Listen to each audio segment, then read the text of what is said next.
Now, this isn't just some sudden realization. This isn't the evidence. Though I'm glad that Buzz came clean, there is much more information available to show us that outer space is not what we are led to believe.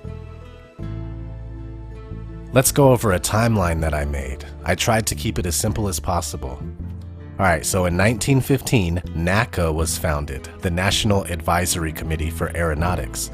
NACA was established by the federal government, and their mission statement was, "It shall be the duty of the Advisory Committee for Aeronautics to supervise and direct the scientific study of the problems of flight with a view to their practical solution." In 1923, Disney was founded. Walt Disney, of course, grew up in the Demolay, a young boy's version of Masonry. Continuing on, in 1936, JPL, the Jet Propulsion Laboratory, was founded, in part by Jack Parsons, an avid follower of Aleister Crowley and a member of his fraternal organization, the OTO, Ordo Templi Orientis. Jack Parsons also hung out with L. Ron Hubbard, the founder of the Church of Scientology, which holds sci-fi-like religious beliefs, including the belief of a galactic dictator named Xenu. Jack Parsons and L. Ron Hubbard both practiced black magic and participated in sex magic rituals together. In 1954, Walt Disney and the father of rocket technology in the United States, Wernher von Braun, meet and make 3 films about space exploration. One was called Man in Space.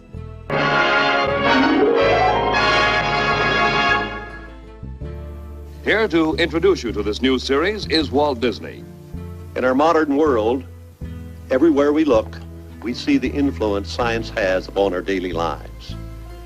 Discoveries that were miracles a few short years ago are accepted as commonplace today. Many of the things that seem impossible now will become realities tomorrow.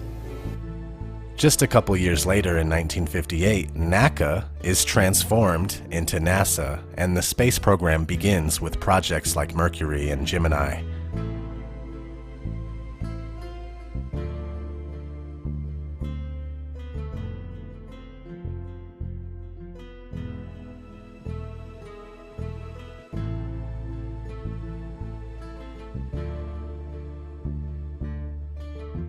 In 1966, filmmaker Stanley Kubrick meets with NASA employees as well as Arthur C. Clarke. Pretty damning photograph. 3 years before the first moon landing, Kubrick just happens to be running with NASA and a well-known author of science fiction books, who also predicted satellites in 1945. Arthur C. Clarke's work includes Childhood's End, which was made into a 3-part series on Sci-Fi Channel in 2015. Very interesting series with so-called aliens, but they look like the epitome of Satan, and they come to usher in the new golden age for humanity. There is no need to be afraid. In 1968, Arthur C. Clarke wrote 2001: A Space Odyssey. It was developed concurrently with Stanley Kubrick's film version. Fun fact, between 1968, when the movie was made, and 2001, when the movie takes place, that is exactly 33 years. They did the exact same thing with 9/11. The Twin Towers began construction in 1968, and they were knocked down in 2001, exactly 33 years later. Anyway, this not only served as practice for Stanley Kubrick, as he was given pointers on how space should be portrayed by Arthur C. Clarke, but this was also mental conditioning for the masses. 2001: A Space Odyssey was the #1 movie in the box office in 1968. And 1 year later, in 1969, Apollo 11 claims to land men on the moon for the first time. President Richard Nixon called Neil Armstrong and Buzz Aldrin from the White House to congratulate them. Go ahead, Mr. President. This is Houston out. Hello, Neil and Buzz. I'm talking to you by telephone from the Oval Room at the White House. And this certainly has to be the most historic telephone call ever made from the White House. I just can't tell you how proud we all are of what you have done. Thank you, Mr. President. It's a great honor and privilege for us to be here. Meanwhile, I can't get cell phone service in the mountains here in Colorado.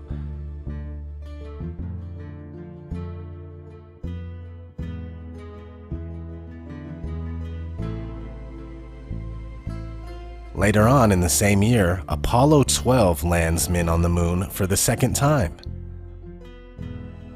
Then in 1971, both Apollo 14 and 15 successfully land men on the moon. In 1972, both Apollo 16 and 17 also successfully land men on the moon. So that's 6 successful moon landings between 1969 and 1972. And it just suddenly stops there. In 1981, Masonic Television, aka MTV, begins, starting right off with the usage of Apollo footage and continuing to use the Apollo program as their theme to further condition the masses on a wide scale, especially the younger generation. Make the Apollo missions cool and hip. Apollo missions, they're the hip thing to do. If MTV wasn't ran out of a Masonic temple, it wouldn't be such a dead giveaway, but they do, and it so happens that many NASA astronauts and employees are Freemasons. Now it's 2018, and nothing has happened since 1972. It's been just over 45 years, and that's a lot of time to be stagnant after 6 back-to-back moon landings. Get this, not only did NASA lose the telemetry data for all the moon landings, but NASA now claims that they lost the technology that got them to the moon in the first place. I'd go to the moon in a nanosecond.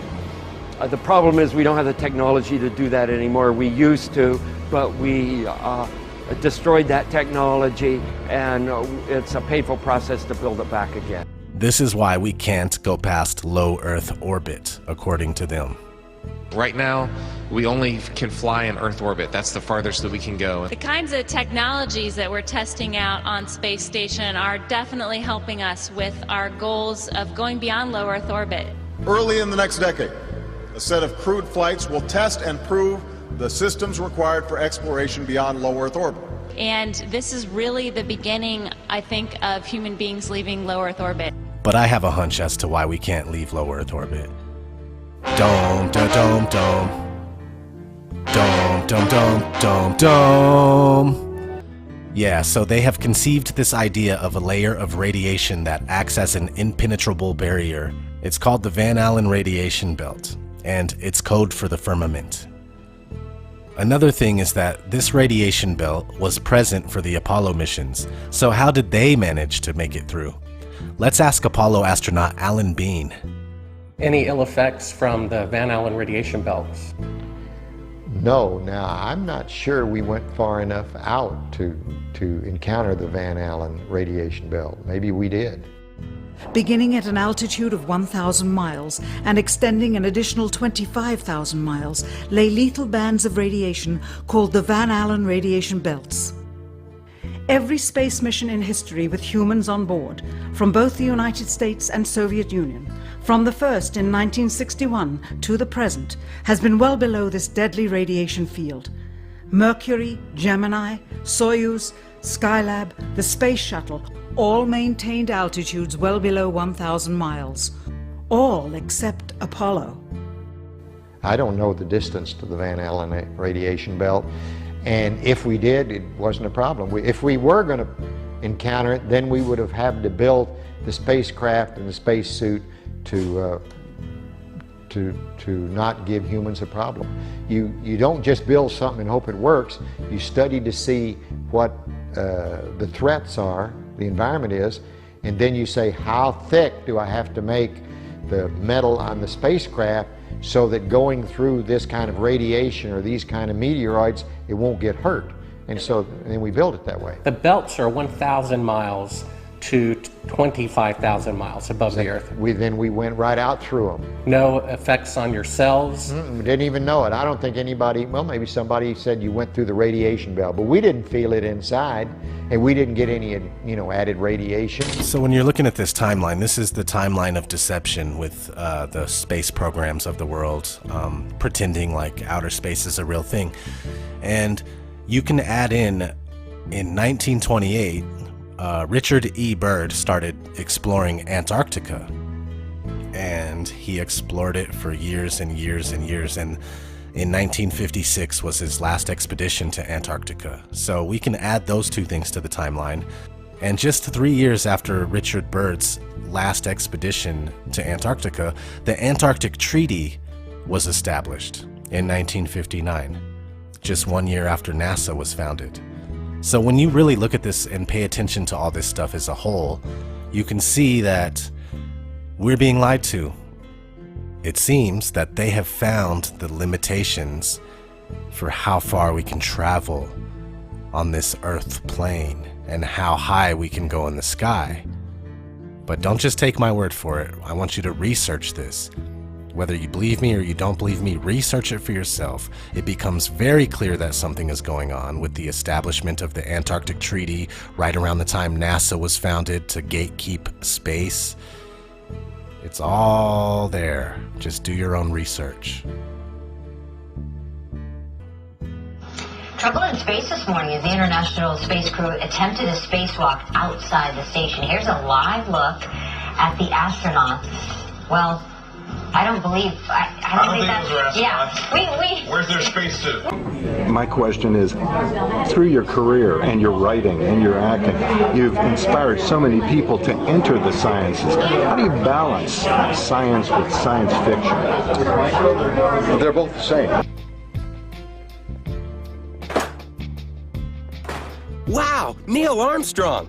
Hey, wait a minute. You're supposed to be on the moon. I just saw it on TV. Oh, there's a tape delay and with all solar winds.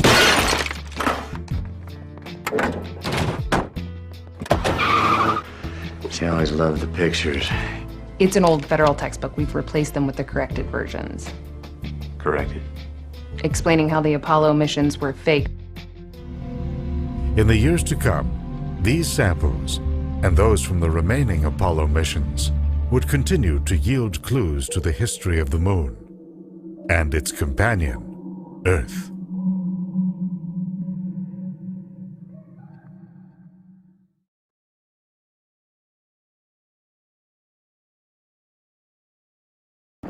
In 1969, they sent them up and they shown it live, didn't they? Okay, they say it's all true. But now what we want to see is let's have a look at our own planet properly. I realise now Hubble, I did mention that in my last video, turning Hubble around, but Hubble, it wouldn't work because it takes still photographs. But send another probe up, put a little camera on, turn it around and press play. They could charge everybody a prescription. Just say they charge £2 a day. So there's 5 billion people got computers on the planet. I should imagine nearly everybody who owns a computer would pay £2 to see the Earth in the darkness of space, rotating, and then they could do a live commentary, whereabouts we are, we're now going around the sun and all this rigmarole. Make more sense to me, wouldn't you? Now either the Earth is flat or they can't get high enough. Now if they can't get high enough, you say to yourself then, right, you start to re-ask your questions. You say, well, how did they go in 1969? Oh, we lost all the paperwork and all the plans and all this rubbish. Do you really believe something as important as what they did, they'd have lost it? That'd have been in a safe, guarded like the crown jewels. You don't just lose things like that on the most important thing was that mankind has ever done, and they're trying to tell gullible people who's believing what they're saying. I think it's a load of rubbish. Like I keep saying, open your mind. You've got a brain, use it.